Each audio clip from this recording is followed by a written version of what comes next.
Millions of despairing men, women, and little children, victims of a system that makes men torture and imprison innocent people. You cannot shake hands with a clenched fist. Produced by a nuclear exchange would be carried by wind and water and soil and seed to the far corners of the kingdom of God, the kingdom of heaven. It's one small step for man, one giant leap for mankind.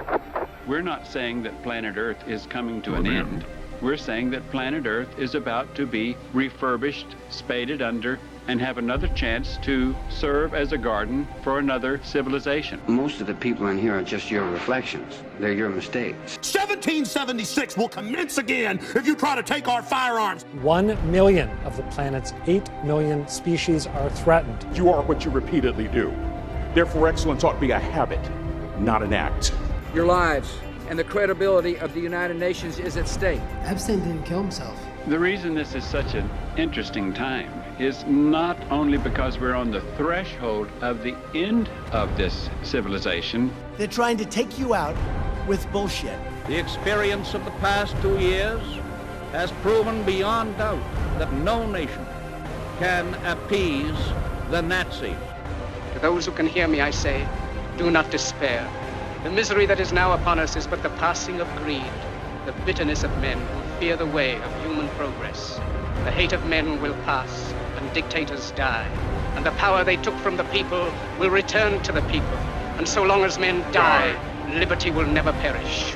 In the language of the U.S. Department of Defense, these are unidentified aerial phenomena. Roswell's a very interesting place with a lot of people that would like to know what's going on. There is very compelling evidence that we may not be alone. This is the Garden of Doom.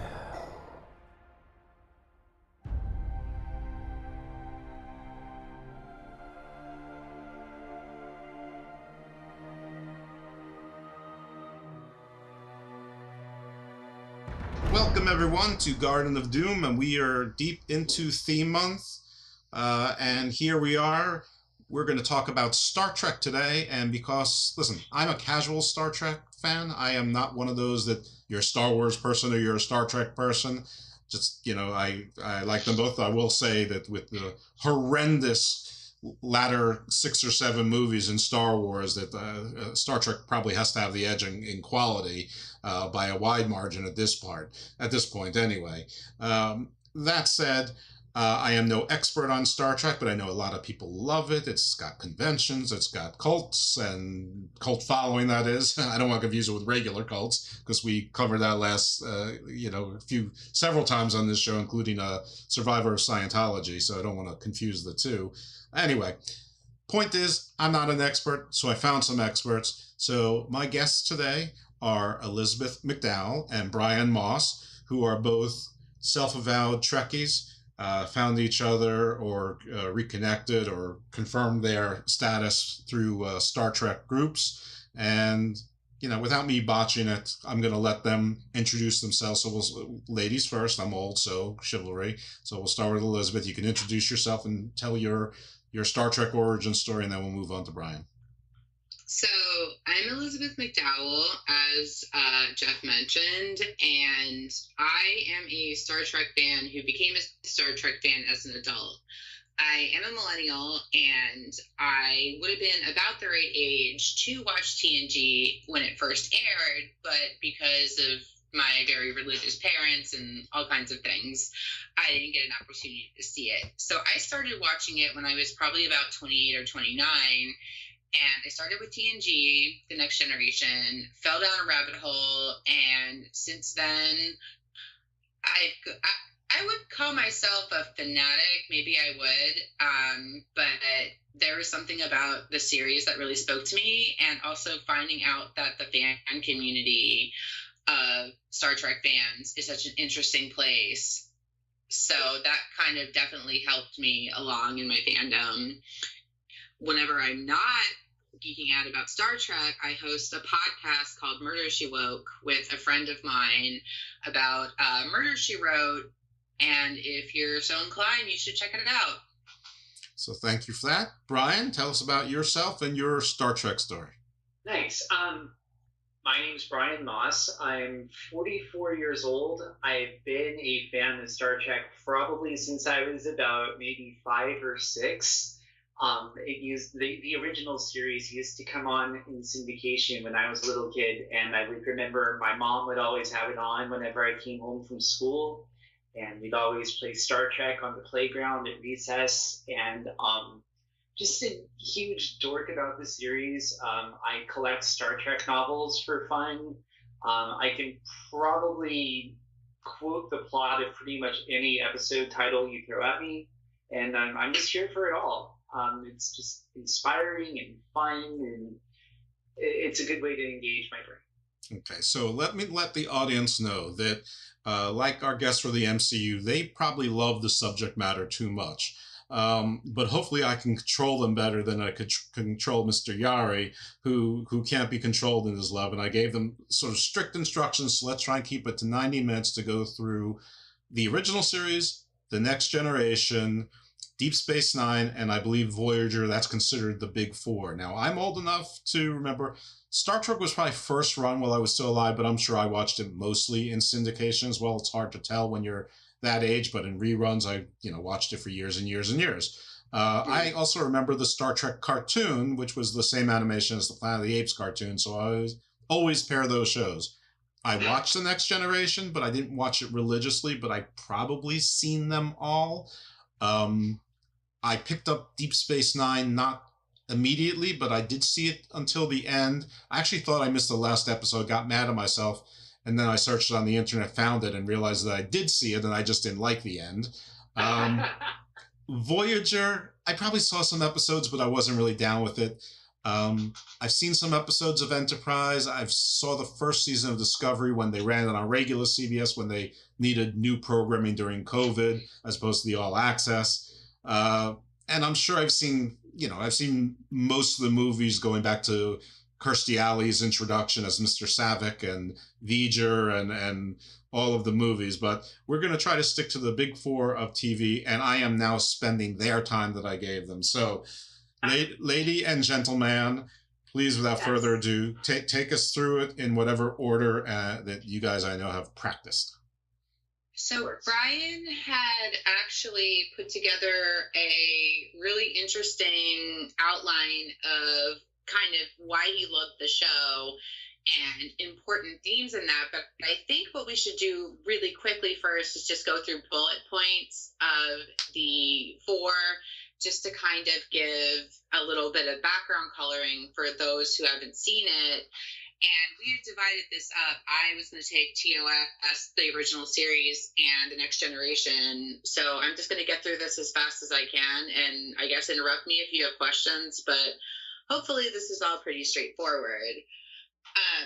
So the original Star Trek, it was the first season aired in September of 1966. Prior to that, there had been a pilot episode that didn't rate very well, and it was not what you think of whenever you thought of Star Trek, with the set and the types of aliens you'd encounter.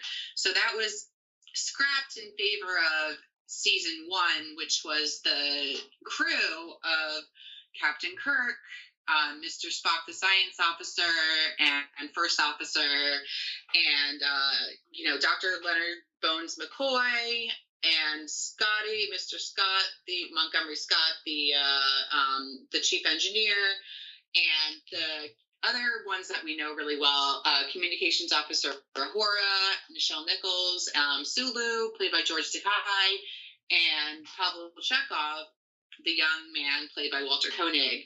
So that ran for 3 years. It was canceled, but then it kind of developed a cult following, and that's where you get a lot of people who were going to conventions, and eventually it got so popular that they basically rebooted it with a series of movies, the first one being in 1979.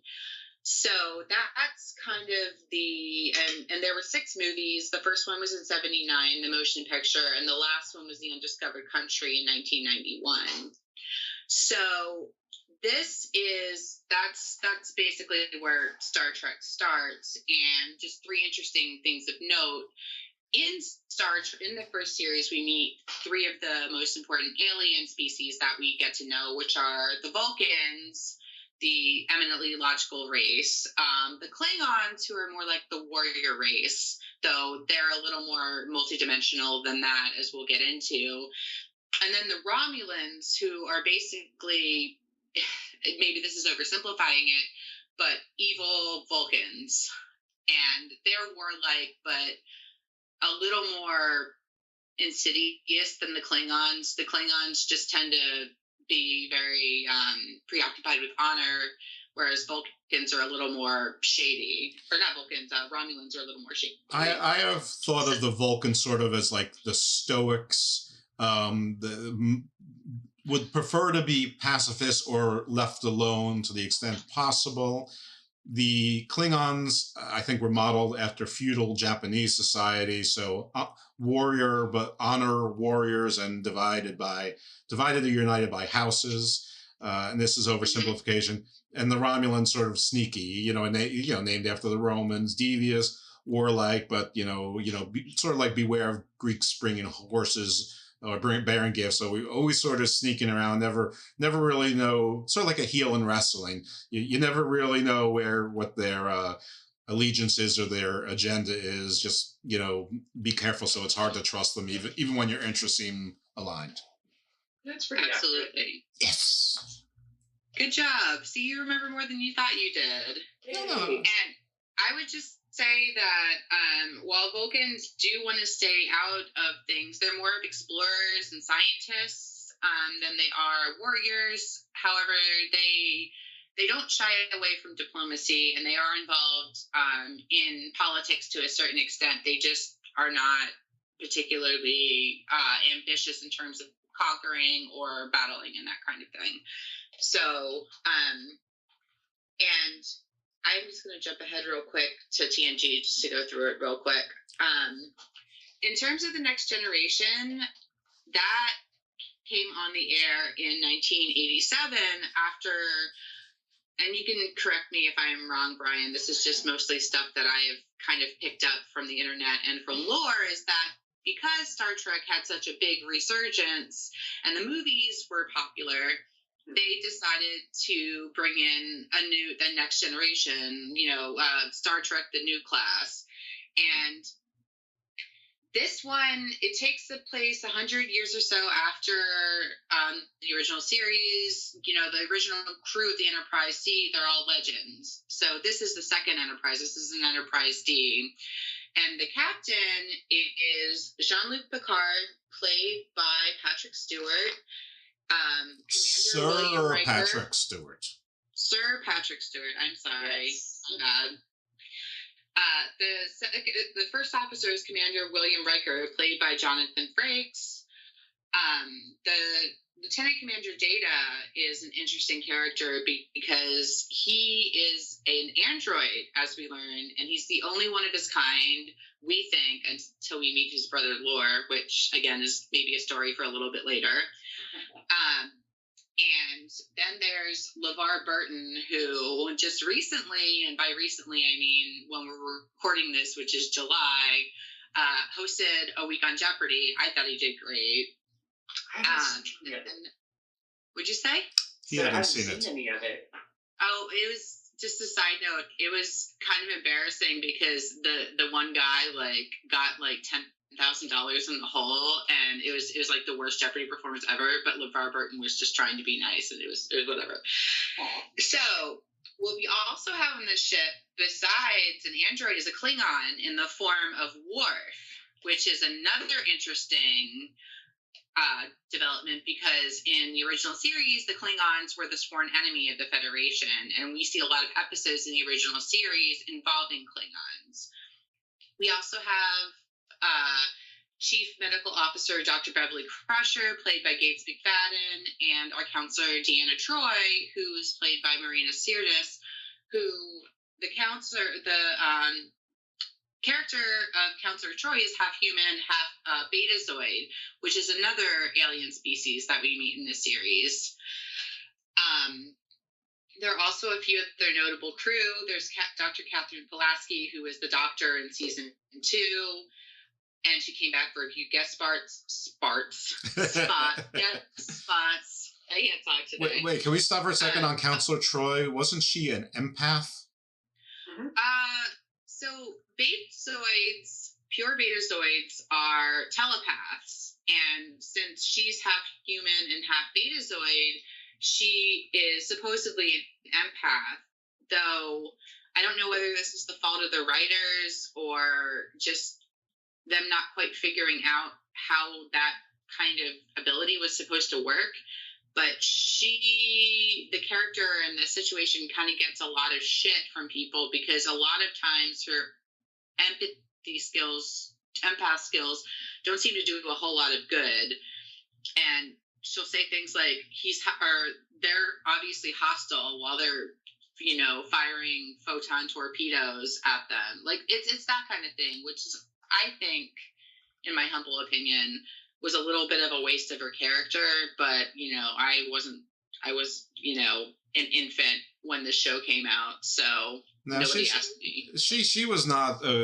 Well, I'm not the expert, but I remember that her character seemed rather useless, and frankly was used sort of in a more stereotypical, almost like the sort of the temptress kind of role, almost like a siren. Her empathy was confused with flirtation a lot, and I think that didn't she date both number one or whatever his name was, and also Worf? First of all, I just want to butt in and say, Will Riker is her Mzadi, which is Betazoid for beloved, and they actually have a really interesting friendship and interaction over the course of both the movies and the series.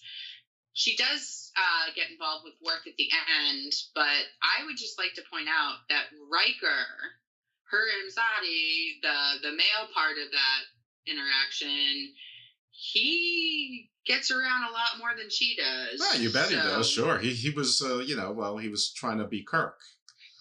Can I tell a funny story about Jonathan Frakes real quick and my dad? It'll just take a minute. You can cut it out if you want. No, go ahead. I'm not going to cut it out. I'm definitely going to hear the story about Jonathan Frakes and your dad. My dad and Jonathan Frakes are the same age, and they grew up they were teenagers in the same part of Pennsylvania, like the Lehigh Valley area. And they didn't go to high school together, but the one thing they did have in common was that my dad had a high school girlfriend, and after they broke up, the first person she dated was a Jonathan Frakes. Oh, okay. So I thought that was funny, and he just casually dropped it on me one day. It was really great. All right, so your dad and Jonathan Frakes have traveled some of the same frontiers. Anyway, it was high school. It still counts. And you left out or didn't get to Will Wheaton, the enemy of Dr. Sheldon Cooper, or frenemy. Absolutely. So Will Wheaton played Wesley Crusher, who was Dr. Crusher's son. He was a teenager and young adult on the show, and I hated him. A lot of people did. Okay. And I feel like I could see why, but I'm not sure that was Will Wheaton's fault. I blame the writers because they weren't very good at writing a adolescent teenage boy. Genius, a boy genius. Mm-hmm. Okay, so I'm going to hand this over.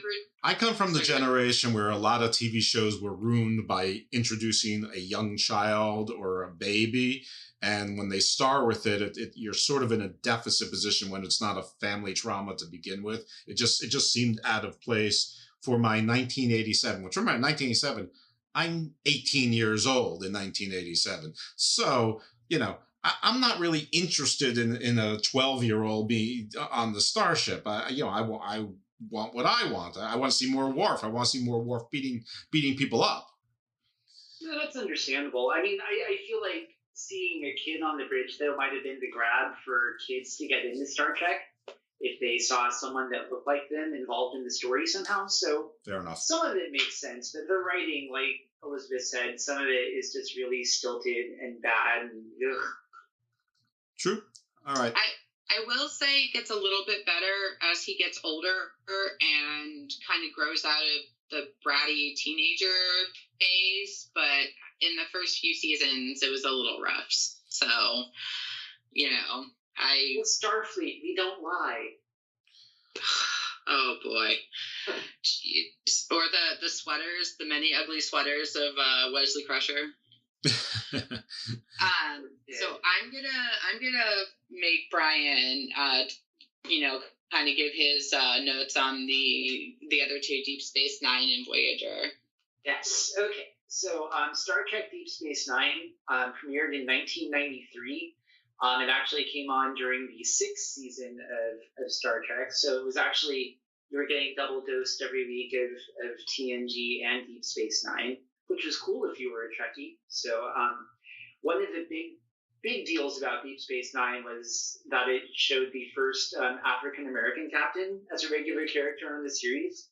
So that was like a very huge progressive step forward in showing some good representation in Star Trek. The shtick was that instead of it being set on a starship from week to week, it was actually set on board a space station. So most of the stories were about, aliens coming to the space station for the first time, or politics around the planet Bajor, which it was adjacent to. So one of the missions of Starfleet on that space station was to help bring Bajor into the Federation. Bajor had been occupied by the Cardassians, which were, I don't know how to put them on the realm between Klingons and Romulans. Okay, but they're not the Kardashians. They're the Kardashians. No. Christopher was not involved in the making of the show. So, though I just came up with an awesome comedy series. Oh my god.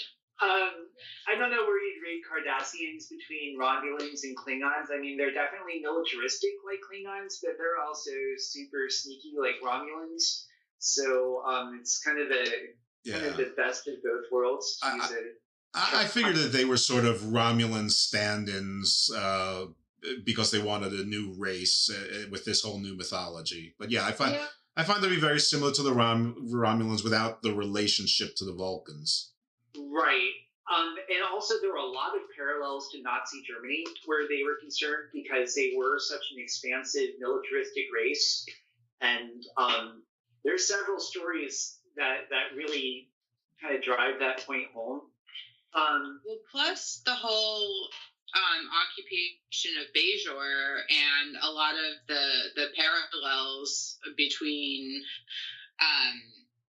occupying this kind of vulnerable planet that's with military and industrial kind of, I can't even think of what I'm saying, but basically they invaded like a more like peaceful, like kind of is it agrarian planet?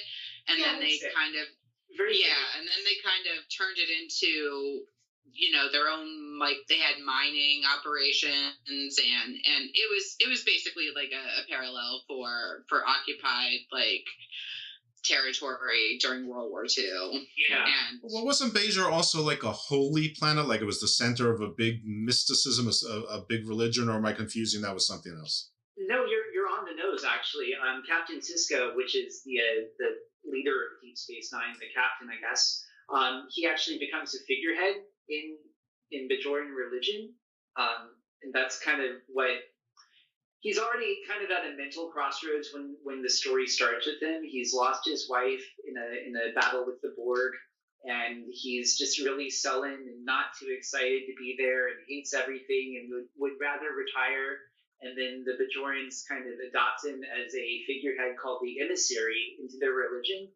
And his life pretty much changes after that. So he becomes more dedicated to sticking with his mission. And can I interject? You just mentioned the Borg casually, and Elizabeth did mention the Borg during The Next Generation. Oh, I know. Are we going to circle back to the Borg? No, it's okay. Let's talk about the Borg. Let's talk Borg real quick. Borg Borg Can I just interject something real quick? Sure. About a lot of the events of Deep Space Nine take place around a wormhole, and it's a static wormhole, which is apparently something that's pretty unusual for at least this part of the galaxy, which it's important for Bajor because their gods, their prophets, supposedly live inside the wormhole. So that's another kind of part that, or theme that Hang on a second. being brought up. I'm texting with Neil deGrasse Tyson right now.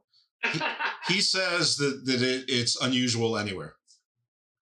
As far as Borg are concerned, the Borg we meet in early TNG's run, I believe in season 2 of TNG, they are a robotic species, I guess half humanoid, half robotic, and their whole shtick is to basically just assimilate the entire galaxy and quote-unquote bring order to chaos. Resistance is futile. I mean, aside from like Klingons, I think it's probably even fair to say that Borg are probably the most known race from Star Trek. Yeah, and they're at least 2 or 3 generations ahead technologically, and where the Klingons are warlike and I don't know, like any villain you could think of, the Borg are really more like Ultron from the Avengers, like I want to eliminate, either join me or get eliminated kind of thing. But pretty much, yeah, get with the program or get out. Yeah, so, not even Thanos. Thanos was just like 50%. No, they were like, you're either with us or you're against us. When you're against us, gone. But in terms of the Borg, they also, and this is something that we find out a little bit later in Voyager, is that they don't assimilate every species that they come in contact with. Only ones that have technology or knowledge or something that will improve the Borg's experience as a species, because they just want to, like, with each, and this comes up in the Next Generation when they capture Picard, is they basically download all his Starfleet information from his head, and it becomes part of the collective. So that becomes kind of a plot point throughout the series at certain instances. Can I say something that is somewhat related to this that might surprise you all and maybe won't? But there is a pretty large element of the world who thinks that Star Trek and its entire universe is equated to some type of socialism and sort of like evil that's in the internet, that basically like the Antichrist is hiding in our technology. And a lot of them do advocate that we should just adopt a simpler life, which is interesting that the Borg aren't interested in the sort of the more agrarian, the more pastoral, the more primitive, if you want to call it that way, peoples. And they want to assimilate. And, it's funny because it doesn't really matter if you're on the left end or the right end, because it sort of all converges at the same point. It's just a disagreement as to who's at the head of the oligarch, whether it's Satan and bloodlines, they may or may not be involved with aliens or whatever, or if it's just, greedy corporations, which could also be tied into bloodlines who run the corporations. But it's funny that like Star Trek is like their symbolic pop culture enemy.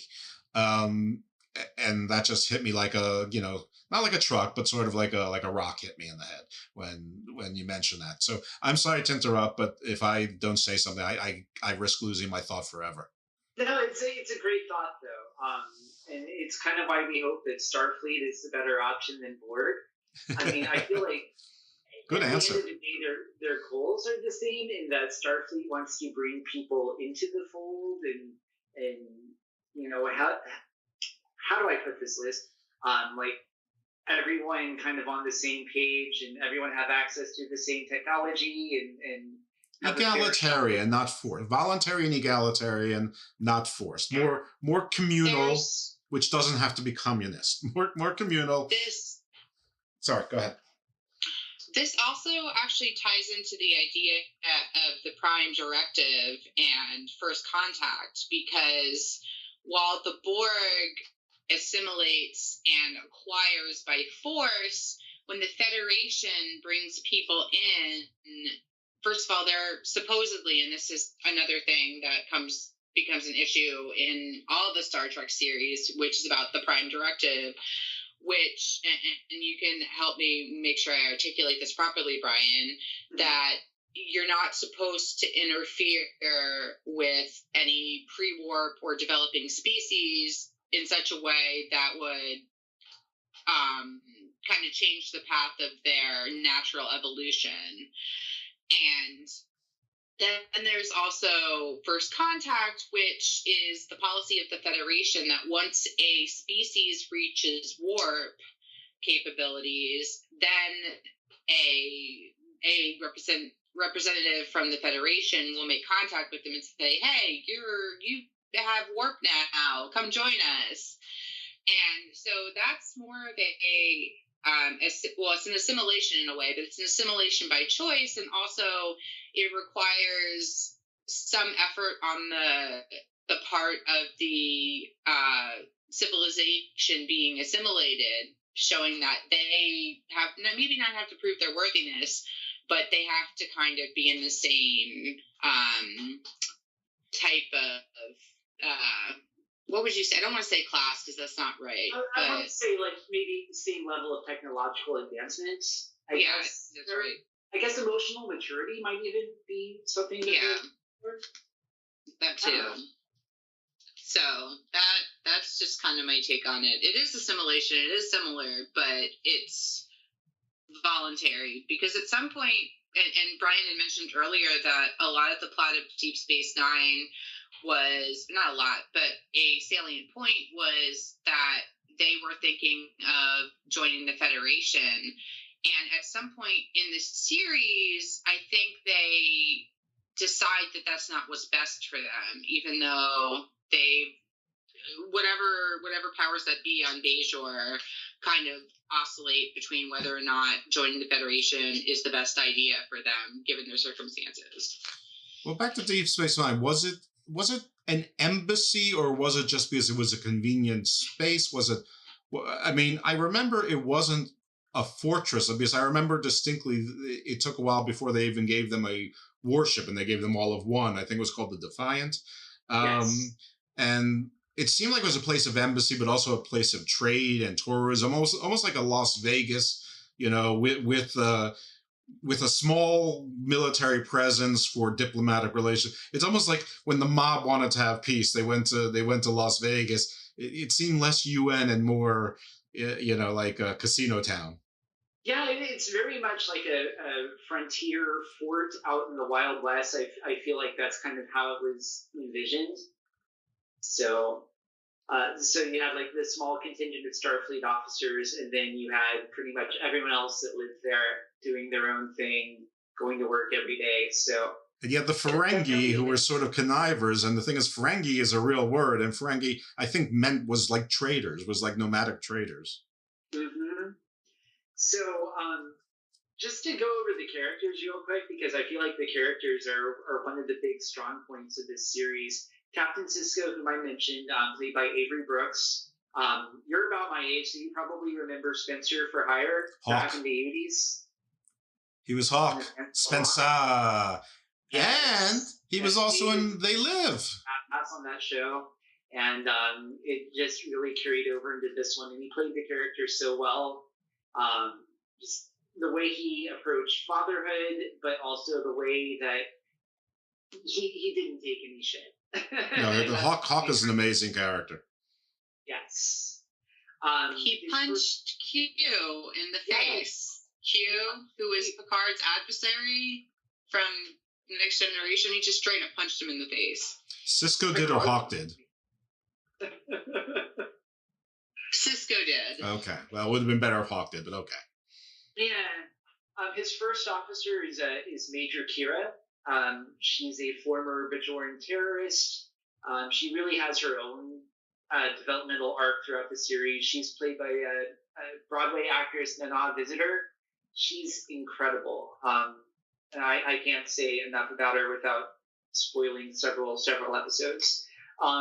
you also have Chief O'Brien from Star Trek: The Next Generation, kind of like as our anchor back to that show.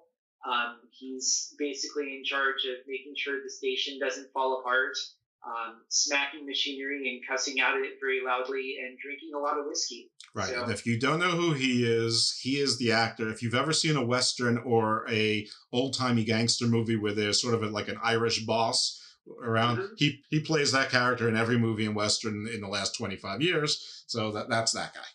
Oh, Colin Meaney is amazing. Jadzia Dax is the station's science officer. So she's a Trill, which is another species we're kind of introduced to on the show. She looks humanoid from the outside, but on the inside she has a parasite living inside of her that's 300 years old and has lived in multiple different hosts, has memories and wisdom and knowledge gained from each host. So she's like Yoda in the body of a supermodel, I guess is the best way to put it. And it's definitely... Go ahead. And also her previous host, Curzon Dax, had been Captain Sisko's mentor earlier in life. So one thing that's super endearing about it is Jadzia Dax is a young woman, I'd say probably in her late 20s, maybe early 30s, but he calls her old man because that's how he knew Curzon Dax, is as an old man. So I thought that was pretty cool. And on the flip side of that, we have the station's doctor, Dr. Bashir, who for the first couple of seasons is a walking HR problem. And totally hits on Dax every chance he gets. But it's cool, though, because this is actually one of the first Arab American regular characters that we see on a regular basis. So it's cool to have that representation as well. And he does get more mature as the series goes on and a lot less obnoxious, thankfully. Then we get Odo, who is the station's chief of security. Odo is a shapeshifter. For the first couple of seasons, we don't know who his people are, and he's on this quest to figure out who they are. And then he finds out that they're actually space fascists who want to take over the entire galaxy. So good times. He also has a romantic relationship with Kira later in the series. We have Quark, who is the barkeeper. Basically he's a Ferengi, a character we were introduced to in TNG that you mentioned earlier. Very much driven by profit and greed. Comes into conflict with Odo quite a lot, and his and Odo's dialogue is really kind of a nice harkening back to Spock and McCoy from the original series. I feel like if you had to find a parallel to that, Odo and Quark probably have the best dialogue since McCoy and Spock, I think. I would agree on the relationship, but I would say if you want a parallel to the original series, if Harry Mudd was a race, it would be the Ferengi. Yeah, I'd say, definitely. To a lesser extent, we have Jake Sisko, who is Captain Sisko's dad, who's just hanging out as far as I know. I don't think he has a really big arc on the series. There's an occasional Jake-centered episode, but I guess the kindest way to describe him is a less obnoxious version of Wesley Crusher. He doesn't know it all. He's not a technical wizard or anything like that. Wait, he's his son or dad? He's his son. You said dad. Oh, I'm sorry. I didn't remember a dad. I did remember a son, and I'm like, well, I'm not the expert here, but okay, that makes sense. His son. But it's his teenage son. Like every now and then he gets into trouble or he's kidnapped or something like that. But yeah. But he's more like the kids from Raymond. You basically never see him. I will say that. Go ahead. Jake was I would say, focus of probably one of the best episodes of Deep Space Nine, which was The Visitor, which was, I wouldn't even know how to describe it. It's like kind of an unstuck in time situation, and it really showcases his relationship with his father, and also It's really hard to explain, but you guys have to watch it. It's a really great episode. It's one of the best of any series. And then later in the series, season 4, Worf from TNG joins the cast. Worf doesn't really develop much. He hooks up with Jadzia Dax and marries her, but he's still a lousy dad and doesn't open doors well. So I think he was just there to help them with a military presence. Yeah, with the ratings, basically. Well, that's it. I think he was there for sex appeal and no other reason. Well, also, didn't the Next Generation go off the air and they wanted some characters to keep a transition? Yeah, and also they kind of did a soft reboot of Deep Space Nine in season 4. So the Klingons really became integral to the storyline again. There was a whole, I don't know if it was an all-out war, but peace was no longer an option between the Federation and Klingons. So it got interesting there for a while, and Worf was brought on kind of like a liaison, I guess, and then he became, I think, the station's strategic operations officer, something like that. Not to dwell too much more on Deep Space Nine, because I know we have a lot more ground to cover, but Deep Space Nine definitely opened the door for darker storytelling. There were war storylines that pretty much dominated the last 2 seasons as far as they could were. But you also had episodes about things like homelessness and attempted suicide and the perils of a poorly run prison system, all kinds of stuff. So, well, you had the Dominion, which was basically this sort of all-encompassing alliance, but was basically run by the race that Odo was part of. And he was from Benson. He was like the jerk in the governor's office in Benson. Yes. His name was like Rene something. Rene Auberjonois. Right. It's a big French name. But I remember they had their warriors were basically like a slave race, but once you got to know them, they were like sort of like the Centurions from Battlestar Galactica. They didn't really have a choice in what they were doing, and they had an interesting name that I think is also real words from like Old Arabic, but they were called the Jebhadar.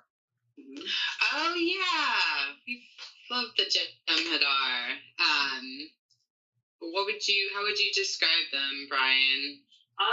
They are grown in test tubes, basically. So they're like an army you can grow out of nothing, basically, and they're dependent on a particular substance called Ketracel White for their existence. And basically, they're like drug addicts that you can make an army out of. Like the clones from Star Wars, except they were dependent on, So sort of unthinking, but they actually had thoughts, but the drugs suppressed their thoughts. Like they had individuality that crept out every now and then. Like nothing was they weren't all evil. Right. Well, and also there wasn't at least one episode where we meet some Jem'Hadar who are marooned on a planet. They're basically going through withdrawal on Ketchup. Yep, she froze. More as distinct beings than they are as part of an army or what have you. And the Jem'Hadar are kind of managed by a race of aliens called the Vorta. Vorta, yeah. Vorta, and the most the most notorious Vorta we meet is Weyoun, played by the great Jeffrey Combs, who is a Star Trek legend. And the Vorta are just in charge of. They're like the branch managers of the Jem'Hadar. They have their own armies or their own purview, and they make sure that they do what they need to do. They're like the Stephen Millers of the Trump administration. Basically, they're there to do the dirty work. Yeah. Okay. So that's very apt. Real quick, I do want to go over a couple of supporting characters, just because I'd be very lax if I didn't mention Gul Dukat, who's the main villain of the series. He is just evil personified. He's just sleazy and calculating and fundamentally evil. There are occasional attempts to make him a nice guy, but it never lasts for very long.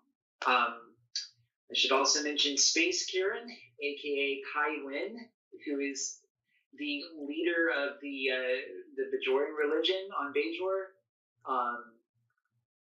I wrote down that she was just insufferably haughty, and she's just like the personification of every hypocritical Christian you'd ever meet in your life. Played by Louise Fletcher, aka Nurse Ratched from One Flew Over the Cuckoo's Nest. Yes. Garrick is also a very important character on the show. He is the show. Pretty much, played by Andrew Robinson, you probably remember from Dirty Harry. He's a tailor aboard the station that used to be a spy. It might still be a spy, and is definitely gay for Dr. Bashir. So that's a whole thing. That's really what I got on Deep Space Nine. Okay. Well, no shortage of stuff there. There's a lot. But the Next Generation and Deep Space Nine, they overlapped each other, and purposely so, and so did the stories. Mm-hmm. They did. Now, Voyager, on the other hand, was very much a departure. So Voyager premiered in 1995. I was a freshman in college at the time. It was actually the flagship show of the dearly departed UPN, right there with Homeboys from Outer Space. Mm. Yes. Classic.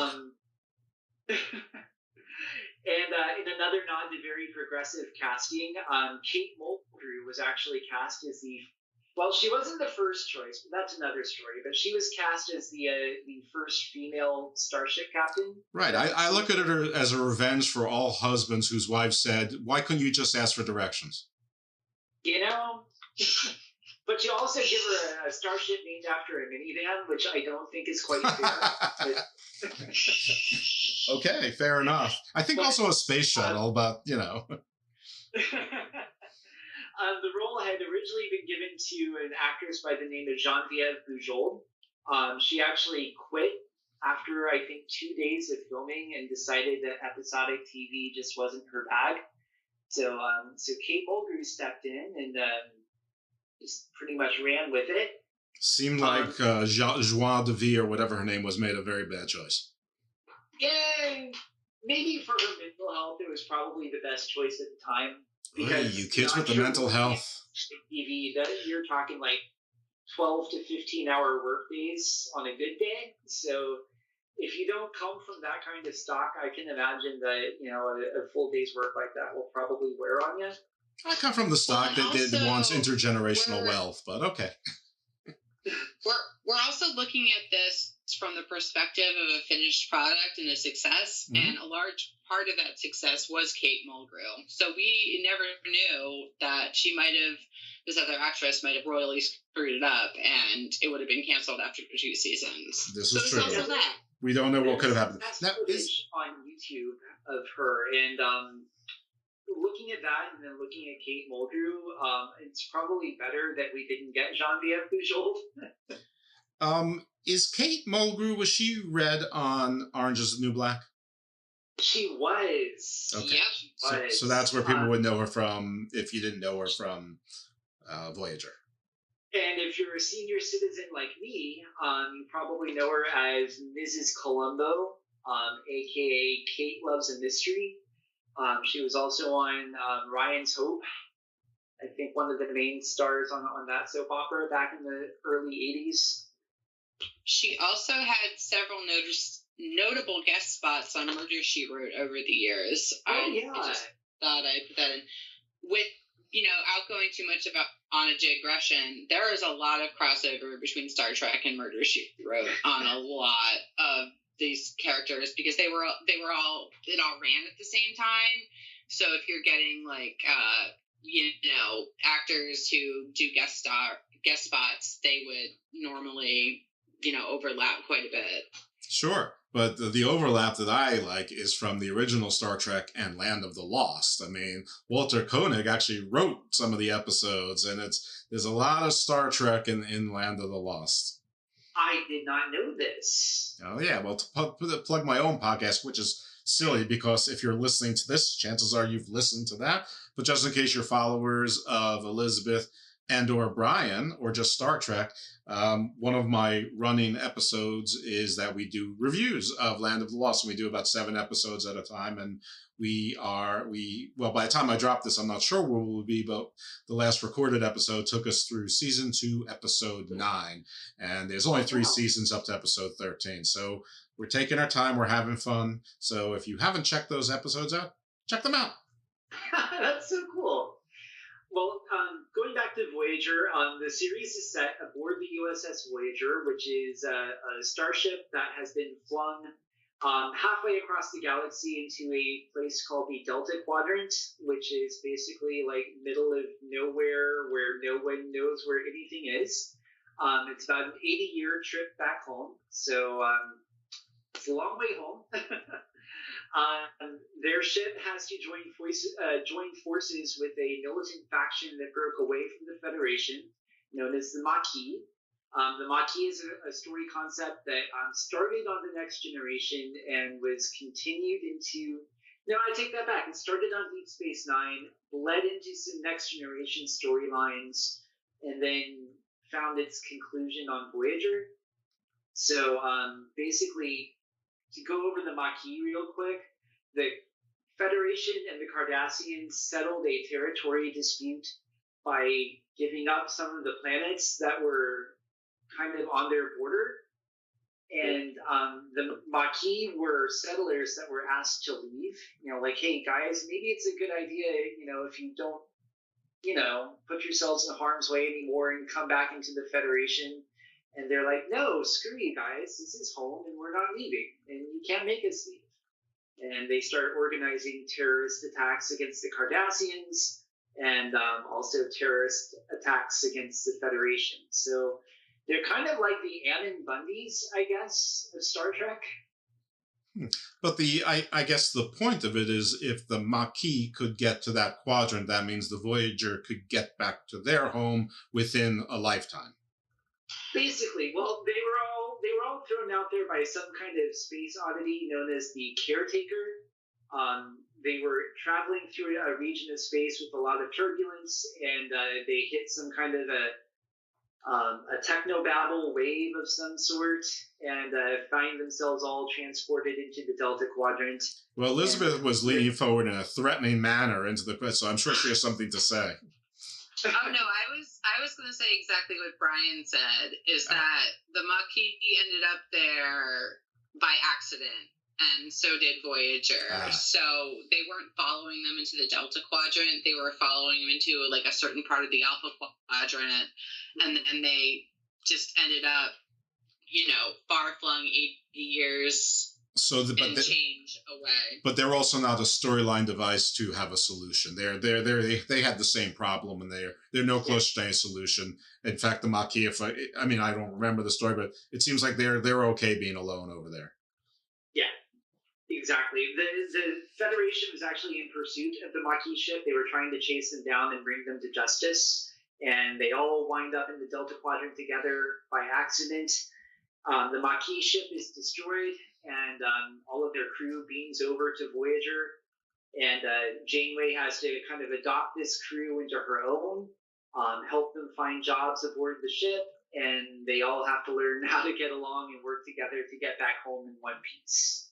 So. And this is also interesting because this whole blended crew situation gives rise to a lot of plot lines about Starfleet protocol and the Prime Directive, and whether or not in a situation like this, hundreds of thousands of light years from home is what's the best way to act. Is Starfleet protocol still the right thing? Does it even apply? So a lot of that tension, it serves as a plot device, and it's really interesting to me. Yes.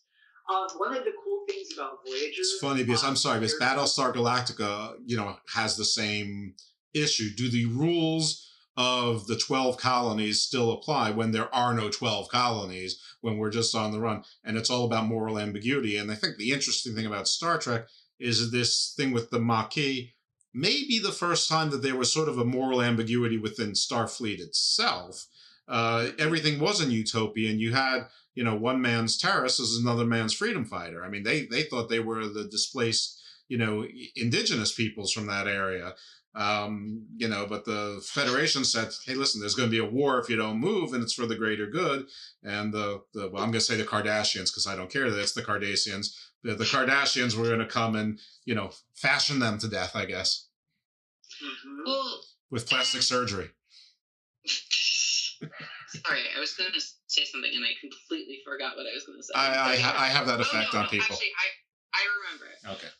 So, apropos of the tension within Starfleet, it's supposed to be, this Federation and Starfleet are supposed to be kind of these utopian ideals, but we see a lot of bureaucratic drama that goes on in starting with the Next Generation all the way up through Voyager. For the most part, is a lot of times you'll get people disagreeing and admirals making the wrong decisions and captains going rogue and that kind of thing, which it's a little less clear when you're out in the middle of the Delta Quadrant and you don't have anybody to directly answer to. But I also thought it did a pretty good job of showing the tension between like an administrator or a decision-making person versus someone who's in the field. Great. So that was my digression. One thing that's nice about Voyager 2, because Deep Space Nine was really serialized, I feel like Deep Space Nine actually was one of the first serialized versions of Star Trek where you kind of had to have an idea of what happened in the last few episodes to understand what was happening in front of you at whatever point you're watching. Voyager, not so much. Voyager, you can pretty much turn on any episode of Voyager and not really need to know a lot about what happened before, if that makes any sense. Sure it does. That was a lot. It's a lot more like the Next Generation than it was like Deep Space Nine. Which series was 7 of 9 on? She's on Voyager.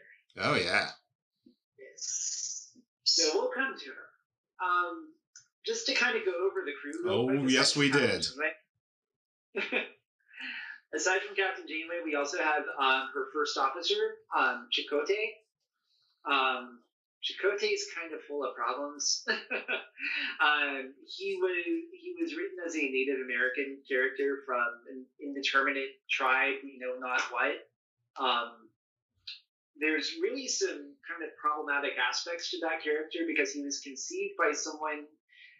Elizabeth, you may know more about the conception of the character than I do in this case.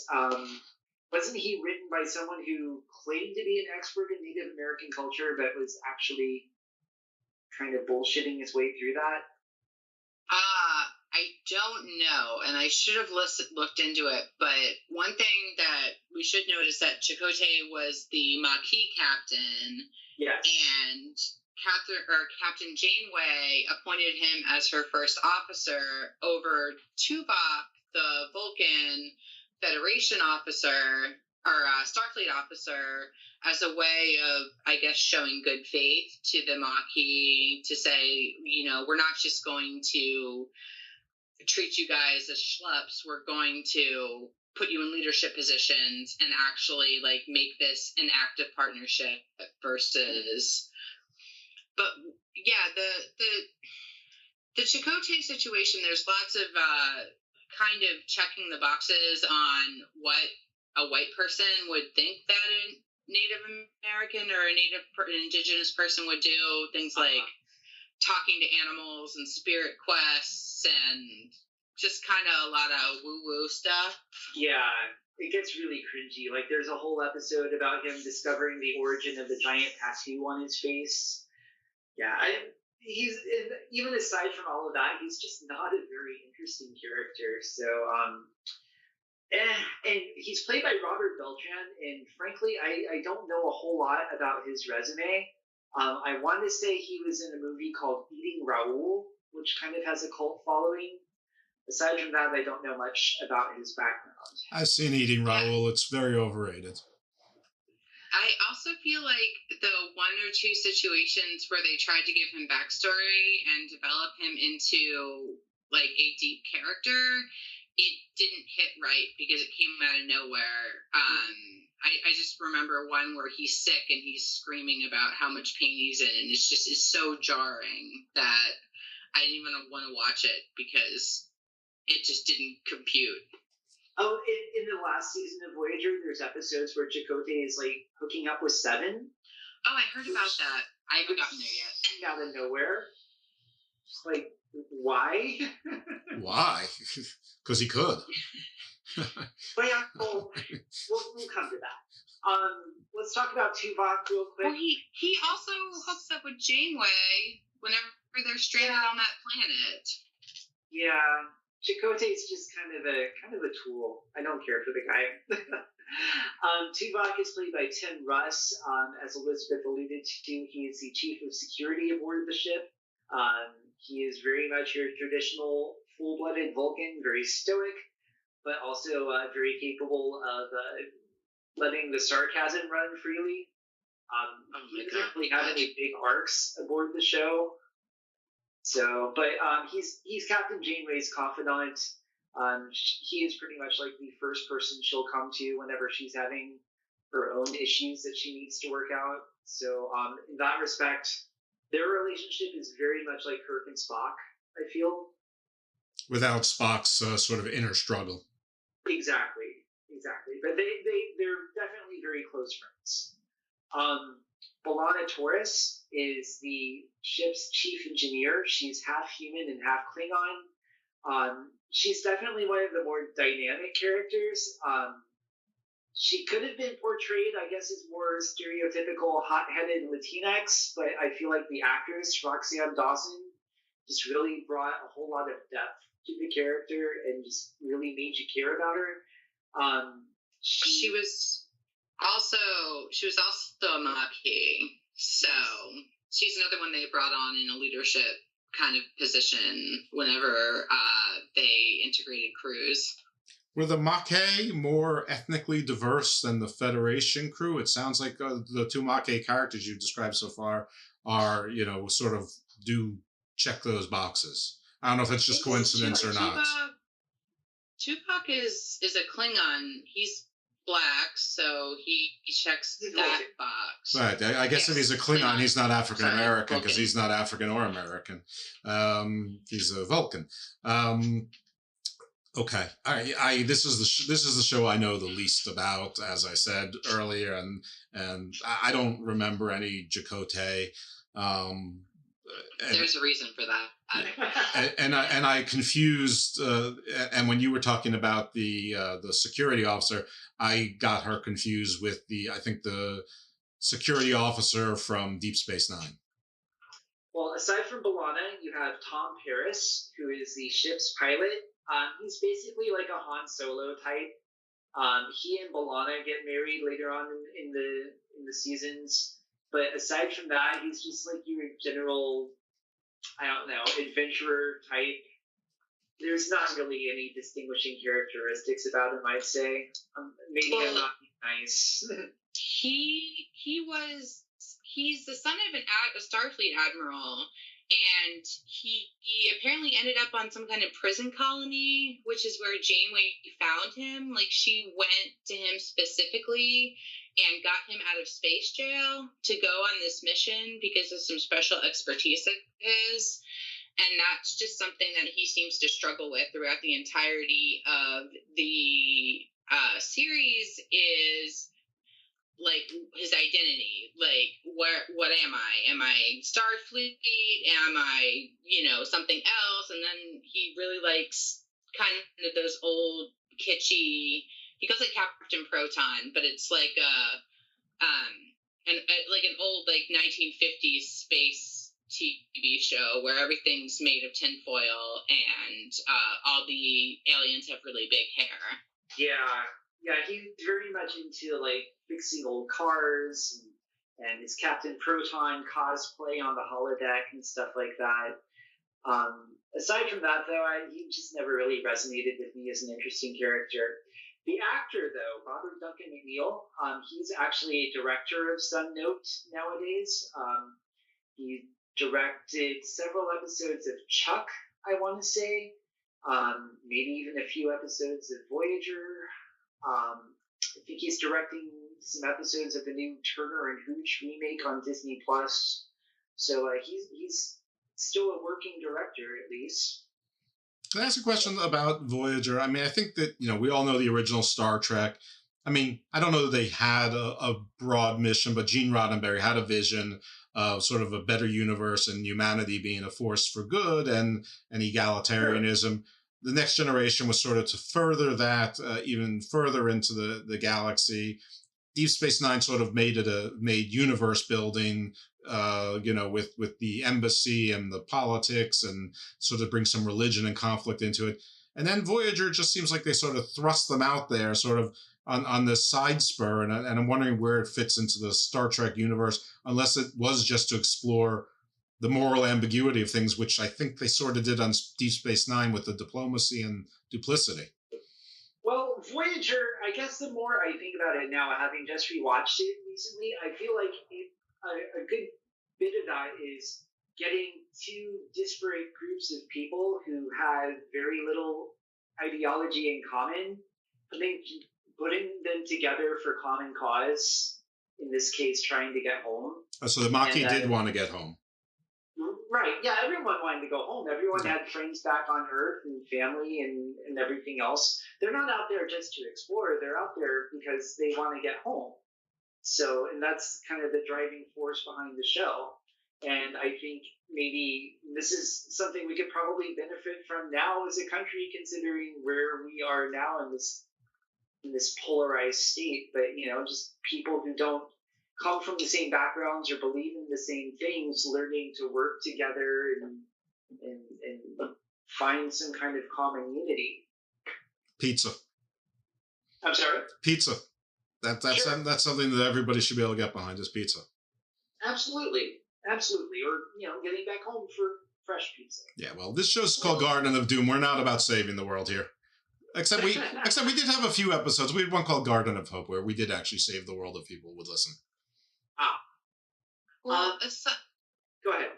Aside from the Federation or the Starfleet and the Maquis, we actually do get two crew members, at least initially, who are from the Delta Quadrant, which are Neelix and Cass, which I'm going to let you kind of talk more about them, but that is in addition to this kind of bringing together this ragtag crew of people headed towards the Alpha Quadrant.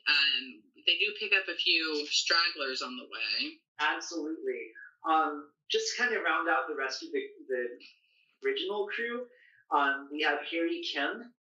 He's the ship's operations officer.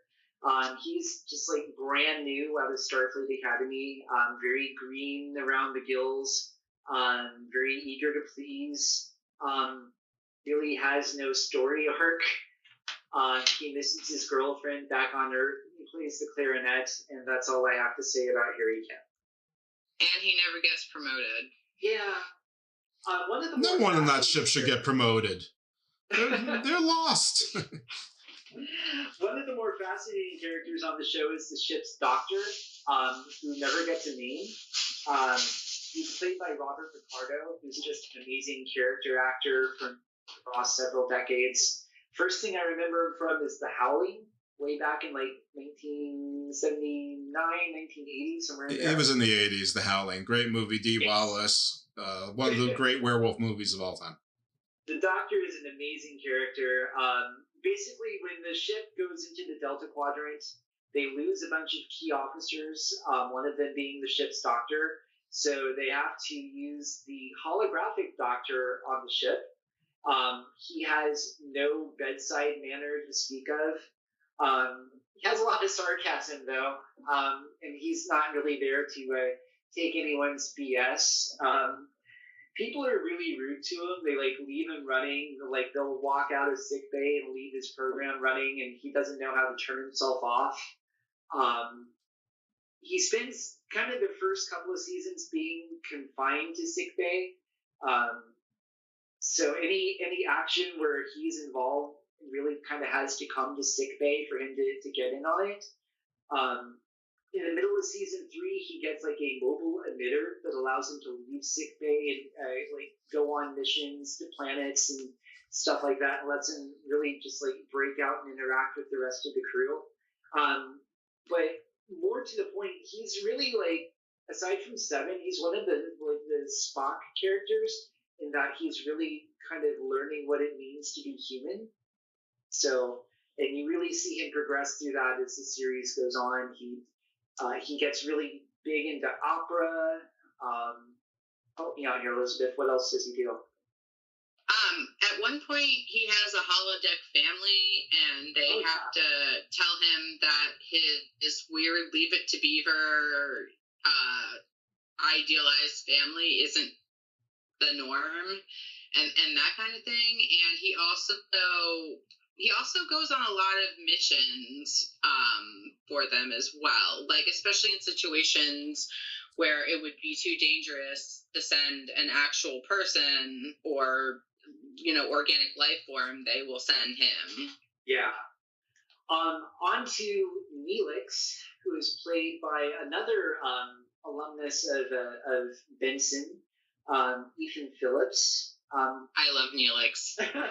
He's my favorite. Very much a polarizing character. He comes from a race introduced as Talaxians.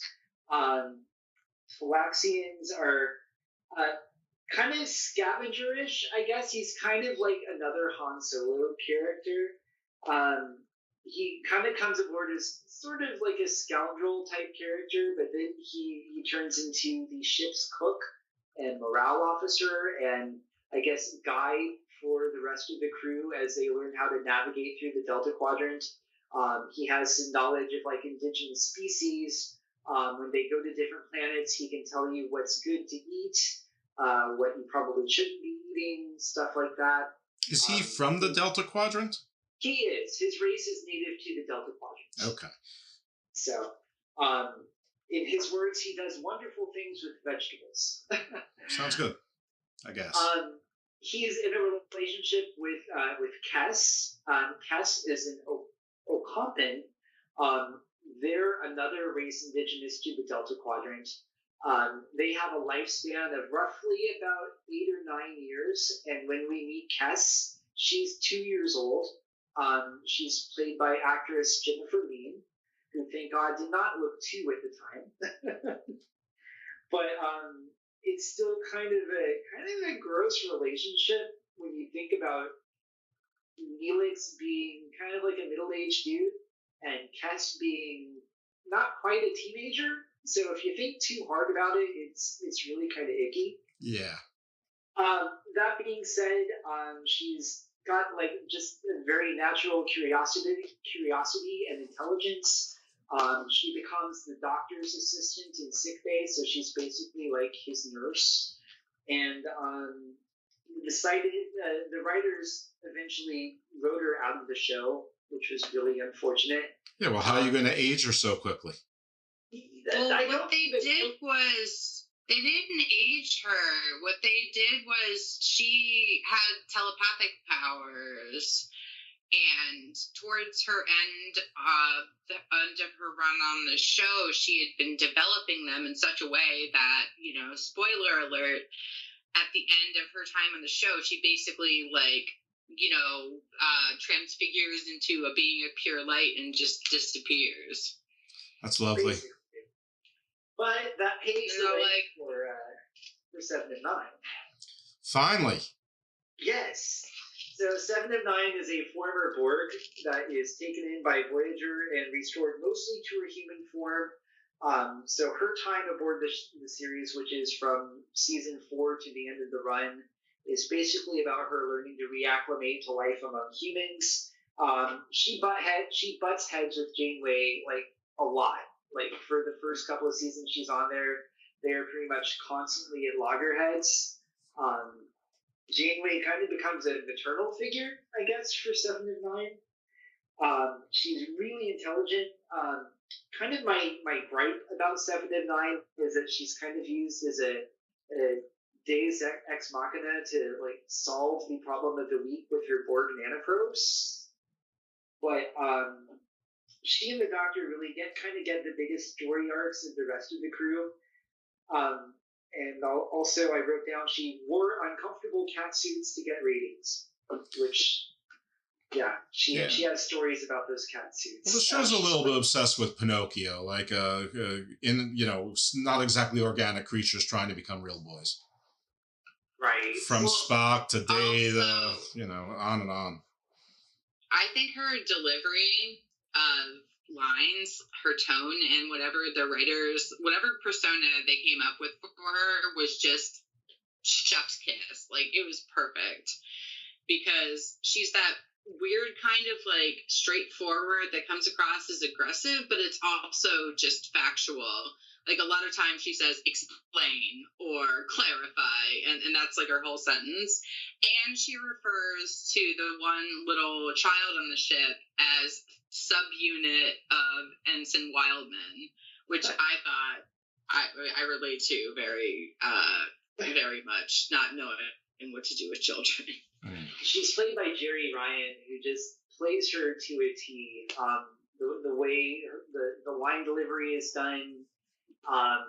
There's an episode that is kind of gross when you think about it, but there's an episode where the Doctor inhabits Seven of Nine's body, and basically you have Jerry Ryan playing the Doctor, and just the way she's able to shift gears into a completely different personality on the drop of a hat, it's just incredible. So kudos to Jerry Ryan. I know that could not have been easy playing that role. It's a tough one. There's not really a whole lot of additional characters that show up. There is Naomi Wildman that Elizabeth alluded to, which, you brought this up earlier. Every series kind of gets its own designated cute kid, and she was it. She becomes Captain Janeway's personal assistant and playmate to Seven of Nine. You get Seska, who is the bad guy for seasons 1 and 2, really. She's a Cardassian operative who was undercover as a Bajoran among the Maquis, and she goes off to join an alien race called the Kazon, which are basically like a bad version of the LA street gangs. They're like Klingons, but without personality, I guess. Sounds like a bad rap group, Klingons without personality. Pretty much. And then you also get Ichab, which is another Borg character.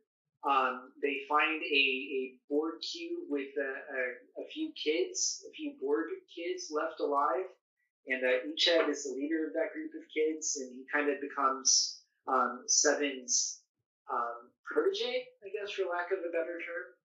And then I wrote this down, Barclay, and I guess you see him more in The Next Generation, really. But he also shows up for several stories in season 6 and 7 of Voyager, and is kind of integral to helping them find their way home. Do they ever get home? They do. Very last episode. Like, they pull up on Earth in the last, 2 minutes of the show, and that's it. It just ends with them showing up at Earth. Like, hey, we're home. And what's the timetable for them? Are they around the same time as Next Generation, Deep Space Nine, or is it a different time period? It's taking place concurrent in that whole universe. So it's really as Deep Space started. I want to say season 3 of Deep Space Nine. So that's really kind of where it picks up. So it's all concurrent in that universe. Okay. So they just come back, they just get home, and I guess the war is with the Dominion is done, and so everyone's not like, you missed the whole thing, you jerks. So they're more like, we're happy to see you. We don't know what the reaction is. Yeah, we never know. Wouldn't it be fun if they went there and like they came back, but they went back in time 700 years, or they went forward in time, a few generations, and no one knew who they were? Or maybe that happened. We don't know. This happens a lot in episodes, lots of time traveling to the future or the past to prevent or complete things. So that's not out of the realm of possibility. I see. Time travel is very easy. If I've learned one thing from Star Trek, it's very easy to travel through time. Much easier to travel through time than to get home. But that's really kind of my dossier on Voyager. And I started out not really caring for Voyager during its original run, but I think it's actually been kind of comforting to watch, especially in the last year of lockdown. Having a maternal figure like Catherine Janeway out there, kind of using her brains and using science and everything to kind of keep the pace steady and get everyone home in one piece. That's kind of comforting in this day and age. So, okay, so. Yeah. What are our general, our big themes? What is, I mean, I tried to put my spin on it, but I'm an amateur. I'm a casual. What would you guys describe as the big themes of each of the shows, and where were they supposed to take us, and where did they take us, or you guys? For me, it's optimism, really. It's just the overarching theme, I think, of each series is that we can all learn to overcome our differences and learn to find the best of humanity in each other and figure out a way to unite and solve problems together. And who doesn't want that, especially now? Elle? I'd say inclusivity, just because of the nature of Starfleet and the Federation, the nature of all the alliances that we see throughout the course of all the series, and also the simple fact that you can have these 4 completely different captains that are widely held as great captains and be so completely different. Kirk's the renegade, Picard's the man of letters, Sisko's a combination of a politician and a prophet, and Janeway is the scientist and the pragmatist. So I just think it's really interesting to see them all coexist in more or less the same position. All right. Well, from a casual plus perspective, I will say that I think that even though there is optimism, there's also a little bit of cynicism mixed in there. I mean, we have to remember Kirk got his position by cheating. He cheated to pass the Kobayashi Maru.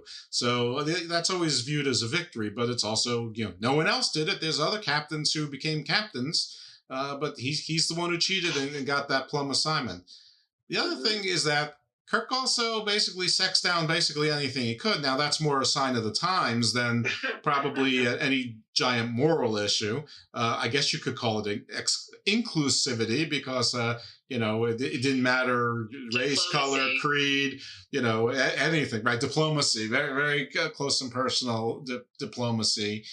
But the other thing about Star Trek, oh, my goodness, in the first seasons, I'm trying to think of where I was going to go with it, with the Kirk sort of cheating. Oh, and then we get to the newer versions. Oh, actually, first the original pilot that didn't do so well. There was an episode in the original series where they sort of revisited it and take parts of that, and I think it was a trial. I think it was the trial of Kirk, wasn't it? Yes. Where Captain Pike.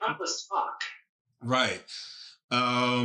Right. So you can see parts of it in there, and then I think at some point they release the pilot so that you could watch the whole thing, but they incorporate that in there. But then in the newer version of the movies with Chris Pine and Zach Quinto or Quito, whatever his name is, where they had our regular Spock in there, older, they sort of did an entire timeline reset. So the whole thing can start over again. What did you think about that? As just kind of like a bubblegum sci-fi summer blockbuster, I thought it was a pretty great movie. I just thought it was a really great way to kind of reboot everything for a younger audience to get into. Do I agree with everything they did? I don't know. I don't think retconning the entirety of the series so that they could make some not so great movie choices later was a great idea. but in general, I thought that the cast was great, and I thought the special effects were really well done, and it was a great way to modernize it. The casting, I would say, was near perfect. I mean, I think that the casting was amazing. Absolutely. I agree with you that the movies, I mean, the third one was, I mean, let's just call a spade a spade. It was bad. The first one was pretty good. The first one was a good movie. I wouldn't call it a great movie, but it was a good movie. If you love Star Trek, you probably love the first new one. The second one was okay. The second one with Benedict Cumberbatch, it was more than okay. Well, that's probably he's like your 709. I could see that right away. Yeah, no, Benedict Cumberbatch is, you're not going to get any arguments from me. I mean, I'm very cis or whatever the word is these days, but I could see that, sure. I just wanted to say, and I know nobody asked me, but I'm going to say it anyway. J.J. Abrams didn't actually watch any Star Trek before he made the Star Trek movies. And then he, announced it on a TV show when he was being interviewed by, Stephen Colbert or someone. That made me a little sad. I don't believe him. I think he's a liar. I was really disappointed by Into Darkness because I ride very, very hard for The Wrath of Khan. I think that's just one of the best Star Trek movies ever. Yeah. And it's my go-to comfort movie. So seeing Into Darkness, all of the press before it was denying that Khan would have anything to do with it, whatever. And then they go in and just totally whitewash Khan's character and then just do a contrivance on the plot of Star Trek 2. Why? Yes, agree. I remember that it came out around the same time as Iron Man 3. And I remember feeling the same way about both of them.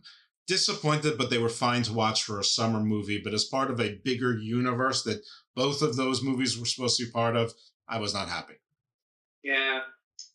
I mean, for bubblegum sci-fi blockbuster movies, if you want a good summer shoot 'em up IMAX kind of movie, they're great. When the ship came up and shot through, I guess where they were having hearings or the military council, that was amazing. Yeah. That scene was fabulous. And nothing against Benedict Cumberbatch, but I mean, Khan didn't seem very important. It was almost like an afterthought until he finally let you know that he was Khan. And I don't know, it was sort of sad because Khan is legendary, and I don't know, Khan deserves his own prequel. Before I think Elle is either really mad at us or she's frozen in place in the same position for and she can hold her breath for an unusual amount of time. So maybe she's Bajoran or something. I didn't originally want to touch on this, but the new show, I think it's called Discovery. I guess it's probably in season 3 now. Again, I've only seen season 1, but it is definitely a much less clean and much less nicey-nice rendition of the Federation and really the galaxy. I mean, I think it tries to take Deep Space Nine and then sort of multiply it by 10 or 12 and make it grittier. Yeah, I'm still trying to get a beat on it. We're getting into season 4 now. The first 3 seasons, the first 2, it starts off kind of adjacent to the original series. I think it takes place just before the original series, and now they're at a spot in the timeline where we're I think 300 years into the future, which honestly I think is where it should have began. But it's really cool to see all of the super advanced tech in a very, very far off future Starfleet. But you're right, it's definitely a lot grittier.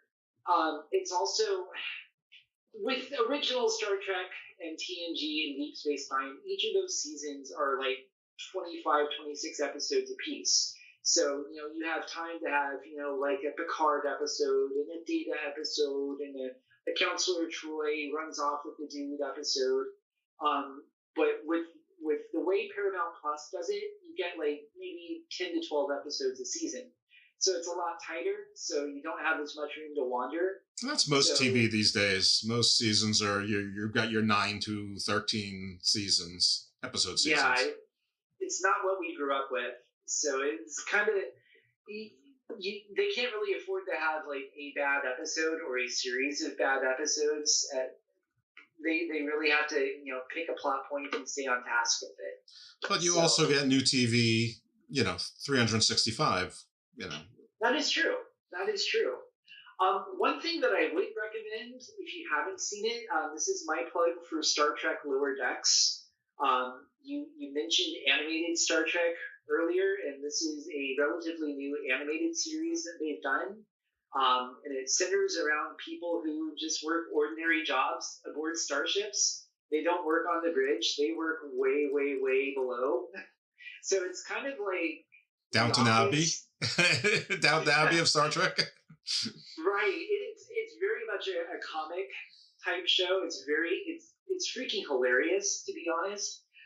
Whereas most Star Trek is aspirational, this would be like Star Trek if you and I worked day jobs aboard the Enterprise, but our jobs were to like clean the holodecks or polish the tables or clear plates in the bars. Okay, the janitor. You know, someone had to wash the bathrooms in Star Trek. It wasn't all self-doing. I want to run by you my movie idea, and I'm almost 53, so it's very clear I'm never going to make a movie. And it's been very clear probably for at least 20 years if it was ever in doubt. So I don't feel bad about giving this up. So this movie, we don't have a name until the end. So you get a movie with a young man just starting his life, just gets engaged. He just got into an academy. It turns out it's Starfleet Academy. You get to really like him. He excels as everything. You go through his story arc, his whole family, you know, the whole This Is Us thing. Everyone loves him. And at the end, he goes into his assignment and they give him his uniform. He's got his red shirt. He's going to work in a security function. And he walks right above the Star Trek Enterprise, and they put the pin on him, and his name is Ensign Johnson. And then his first thing they go, Ensign Johnson to the transporter room. And right there you go down and you see Kirk, Spock, and McCoy, and this poor dude in the red. And you know that he's right down, he's going to get vaporized at the end of the movie. And then it goes, Ensign Johnson. That's it. That's the movie. Oh my god. I will watch that movie. I mean, but that's what was always the random dude in the red shot. They get down there and like whether it's 3 to 30 seconds, he's vaporized. I am so in. All right, good. So someone out there make that movie. Just give me a credit. I don't need money. I just want credits. We all want producer credits on this, by the way. Yeah. Inspired by some random idiot on a podcast. That's all I need. As a matter of fact, like Deadpool, I would actually prefer that to my name on there. Oh. No, like in the credits in Deadpool, like the British villain, a moody teenager, the obligatory CGI sidekick. You know, that I want credits like that. The random idiot from a podcast, inspired by a random idiot on a podcast. So that's what I want. That's how I want my legend to go. All right. Is there anything about Star Trek, any of the shows, the mission, the largesse that I missed, that I hijacked, that I didn't let you get to? There is a Star Trek. You're echoing, at least over here. Yeah, it is. Yeah, a little bit. Star Trek Picard is probably one that you'll want to catch. It's kind of like an epilogue to The Next Generation, and it focuses pretty much on retirement for Captain Picard. So that's definitely one worth watching. It's very kind of quiet and cerebral. Is it like Logan? Kind of, yeah. That's probably a good analogy. And then there's a new series coming out, I want to say later this year, called Strange New Worlds, which will be focusing on the life and times of Captain Pike in command of the Enterprise. So that should be fun to watch. I have high hopes for it. Okay, cool. Al? I just want to say that not all Trekkies are the kind of Trekkies that you would associate with the original stereotype. Like, we are everywhere. So it's okay to like Star Trek. It doesn't make you any less cool. So hopefully, you know, let your Trek flag fly. That was a little bit scary. You said we are everywhere. That was a little nefarious. That's so true. I can say that I did work in the same workplace as Elle for. It was probably a full year, and then there were probably some snippets at other times as well. We were on the same projects, and never once did she come in wearing a Star Trek uniform. And not even when there were like Comic-Cons and things like that in town. And there were. So it's true she could pass as a normie. I can't speak to Brian, so, you know, I don't know. We'll have to trust him on that one.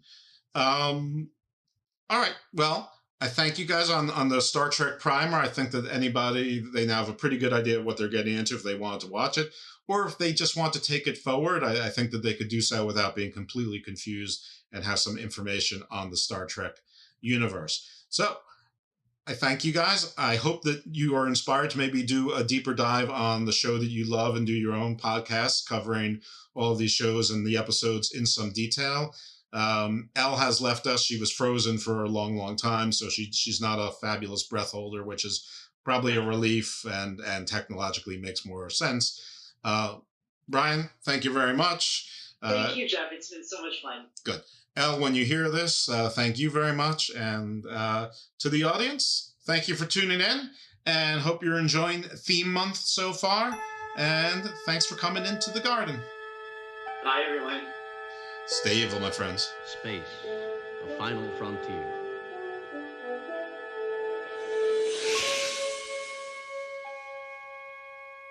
These are the voyages of the starship Enterprise. Its 5-year mission: to explore strange new worlds, to seek out new life and new civilizations, to boldly go where no man has gone before.